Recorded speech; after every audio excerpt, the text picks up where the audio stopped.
এই জঙ্গলে থাকতো দুই চালাক শিয়াল, রাফি আর সাফি। রাফি একটা পুরনো মোটর সাইকেল খুঁজে পেল। সে খুব খুশি হয়ে বলল, আজ থেকে আমি বাইকে চড়ে ঘুরব।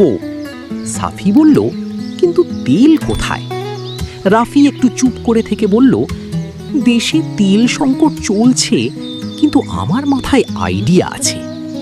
পরের দিন দেখা গেল রাফি বাইকের উপর বসে হিরোর মতো হ্যান্ডেল ধরেছে, আর পিছনে সাফি একটা লম্বা বাঁশ দিয়ে ঠেলে ঠেলে বাইক চালাচ্ছে। রাফি চিৎকার করে বলছে, দেখো দেখো, তেল ছাড়া নতুন প্রযুক্তি। পাশ দিয়ে অন্য পশুরা অবাক হয়ে তাকিয়ে আছে।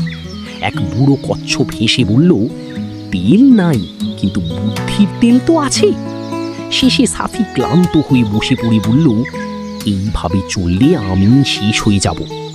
রাফি হেসে বলল, চিন্তা করো না, কালকে নতুন প্ল্যান, তুমি চালাবে, আমি ঠেলবো।